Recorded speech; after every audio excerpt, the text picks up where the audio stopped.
Questions left, stick to the end. In fact, I'm pretty sure. What the hell? It's okay, so like YouTube is now playing a mambo, but there's an ad with for Kijiji, but with a bunch of like random people in a basement playing guitar. Okay. What is your favorite season and why? Now, right now I couldn't really care less, to tell you the truth. But my favorite season has always been winter. And people would say, winter? Are you out of your mind? Fall, sweater weather, summer, beach, spring, getting warmer, blah, blah, blah. But winter, it's freezing, it's minus 30. You can't even go out, it gets dark at night. But I'm sorry, skiing, snowboarding, snowmen, sledding, tubing, snow. I love snow, and like snow is amazing. Snow is like, it's just like when you think of how snow is made, like how it crystallizes. Well, actually everything is crystallized. When it's rain, like it actually melts because it hits the warmth. But like it comes from the clouds and it's snow and it accumulates and it's like amazing. I love snow. I mean, it's obviously a nuisance if you live in the city, but the country. Move to the country. Actually, don't move to the country. Imagine me moving to the country. I need constant stimulation and party life. In fact, I love being a tourist in my own city because there's so much to explore. I think that's it. And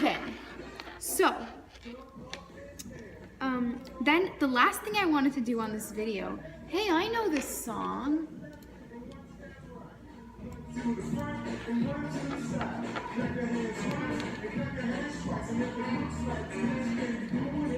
I told her to give me a line, to give me one line, and I had to come up with like a really short story about it.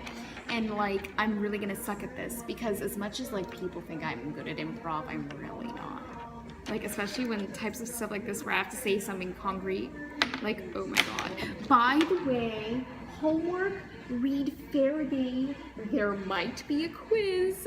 I mean, that's like really not code for anything. That means there is a quiz. Oh, teachers, I love it when they do that.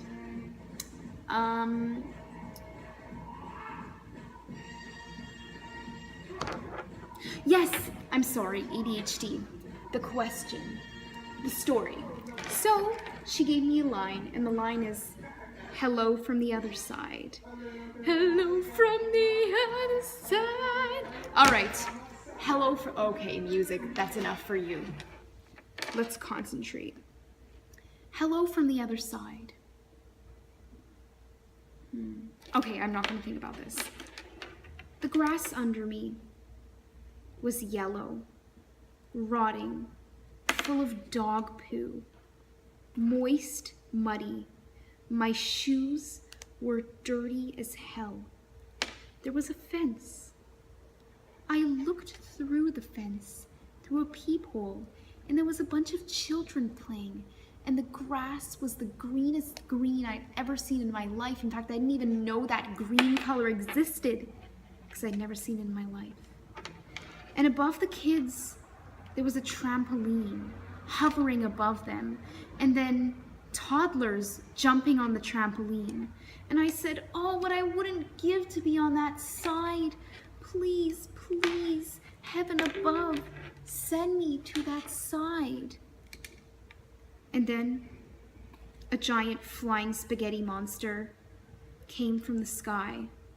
The sky suddenly became pink and the spaghetti monster flew down and came up to me and said, you must prove that you can go to the other side. You must tell me,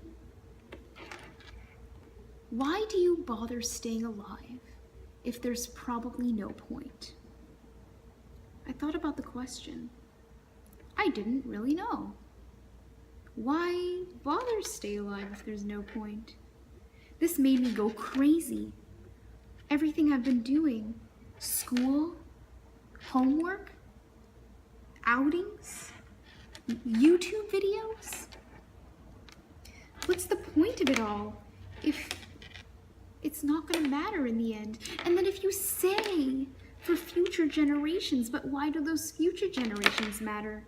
The human mind doesn't understand anything, and untangling headphones is really fun. So you know what I told the flying spaghetti monster? I told him, the point of life is to untangle headphones. And he said, Jesus.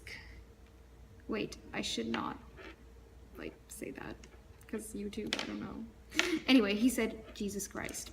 And he said, well, then I don't grant you to go on the other side. And then I went crazy. I said, you know what? What are you to say whether I get to be on the side with the grass and the toddlers, because I love kids and I want to be with them and I want kids someday and I need to learn how to take care of them.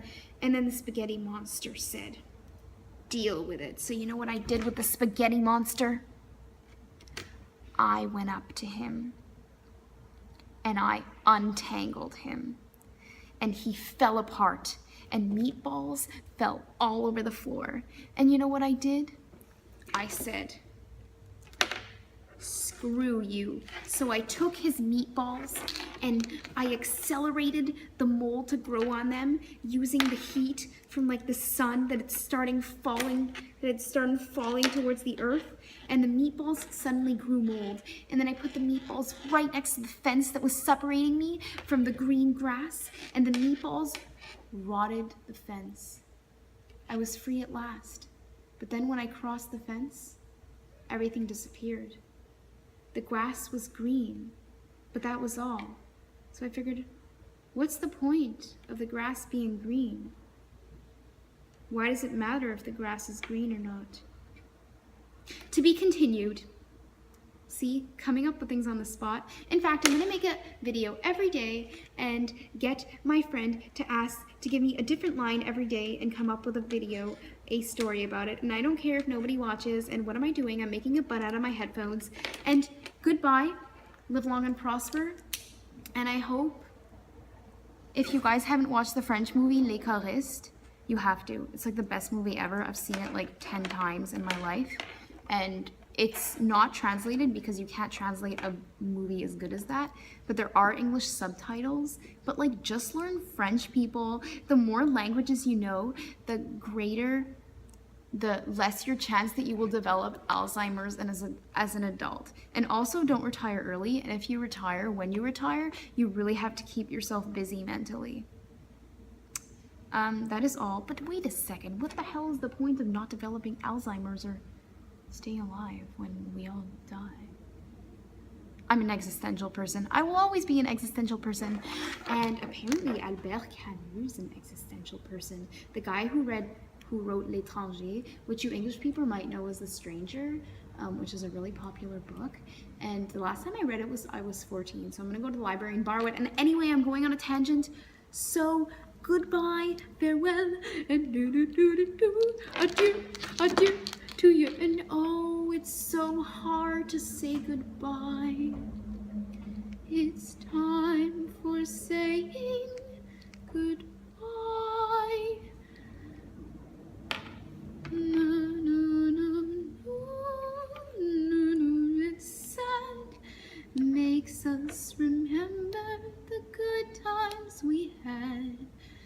So until then, needless I cry. It's time for saying goodbye. You taste good.